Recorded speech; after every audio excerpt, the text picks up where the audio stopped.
Welcome. Thank you for joining me today. My name is Suze, and we're going to do some sort of gently slowing it down movements on the Rockit board. There's not going to be much movement at all.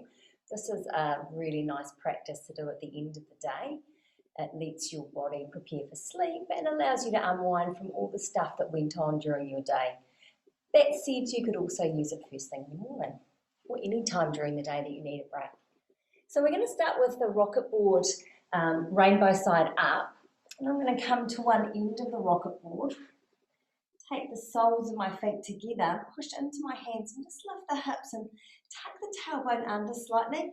My butt is against the earth, so I'm not lifted up off the floor. I'm resting firmly against the floor and then lying back and resting my head back on the board, letting my arms open out to each side, softening the soles of the feet towards each other and letting the knees gently drop open. Now, if this is uncomfortable through the groin, there's a couple of ways that you can deal with that. You could place some support behind the backs of the legs. You could wrap a blanket around your ankles, or you could change your position. You could come into resting pose instead. Your knees apart, the feet apart and your knees together.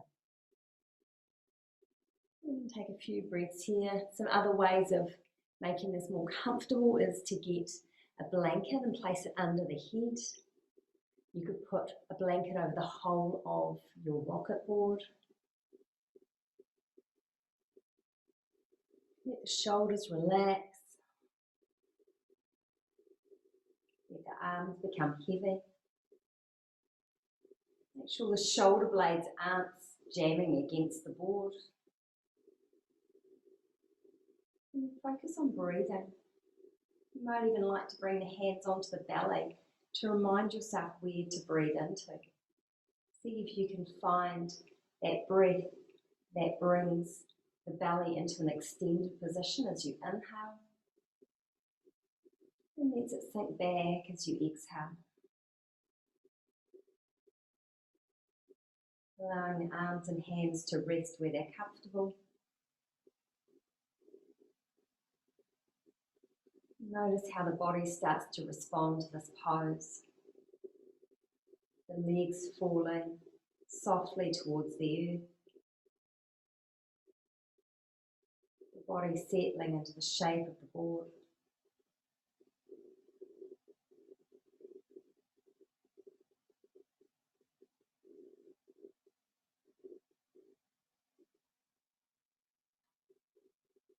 Allow your mind to focus on your slow breaths in and out. Letting go of the worries and concerns of your day, of your week, of your year. Simply letting yourself be in this moment. There's no rush. You're not trying to achieve anything aside from connecting our breath, connecting our body, connecting our mind.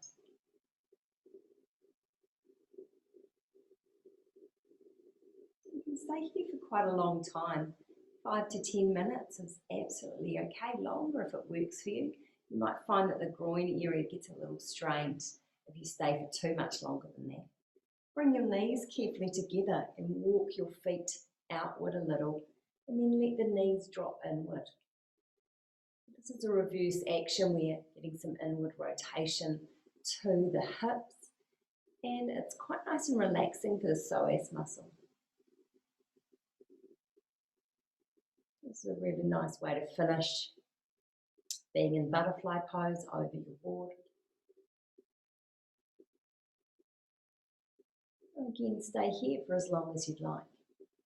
And we're going to come into a position that gives our legs a wee break from the day. I'm going to show you one way that I really like to get into this, and that's sliding over the board all the way to the floor on the other side, so my shoulders are touched down on the floor. Then I bring my legs up. I'm holding onto the edges of the board, reaching my feet up towards the ceiling. Again, letting the arms rest. They could be in cactus pose. They could be straight out to the side, whichever feels comfortable for you. Try to keep your head level so that you're facing the toes or the ceiling. Let the body sink into the shape. So rather than trying to strive to be here, let everything soften. Let the legs float in the air.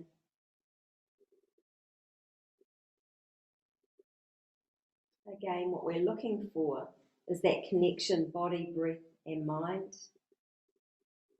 Finding some stillness as we ease ourselves either towards rest and sleep for the night, or maybe to let yourself come into a place at some stage during your day where you can reset, where you can feel calm and be ready for the next challenge.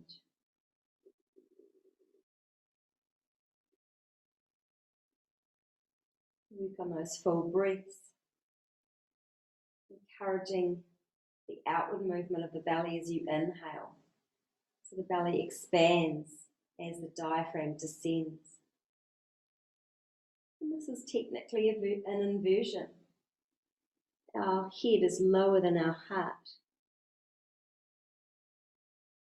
It changes the orientation of our heart, gives it just a slightly different way of operating. It's a little bit like giving your heart a holiday.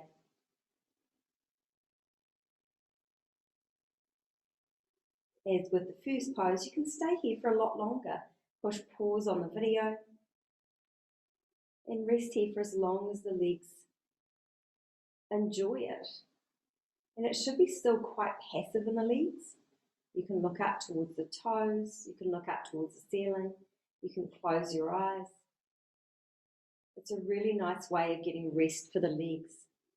This is one of the poses up against the wall that Libby Weaver recommends.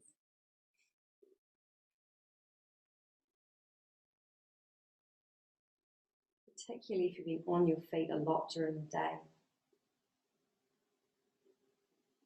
To come out, bring the knees, bend the knees, bring the feet down. Take the feet to either edge of your rocket board. Push into the feet to lift your hips enough to be able to slide the board out so that you're now lying with the whole of the back of the torso on the floor. And then let your legs extend over the board. So they're fully supported with the board. Just make sure that they're centered so that the board's not tilting one side to the other. You can let the arms rest down beside the body. Allow the eyes to close. And recuperate here in this third and final position. Soft belly, slow deep breaths. Our rocket board variation of Shavasana.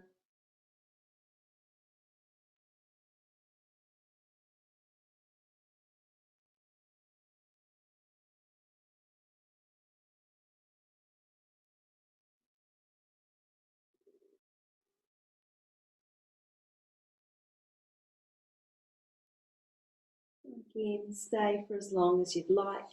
When you're ready to get up, bring the knees into the chest. Rock a little from side to side, massaging the spine, slowly bringing some movement back into your body. Roll over to the side and make your way gently upward. Thank you so much for joining me today. I hope you enjoyed that wee restorative practice. If you did, please subscribe and I look forward to seeing you again. Namaste.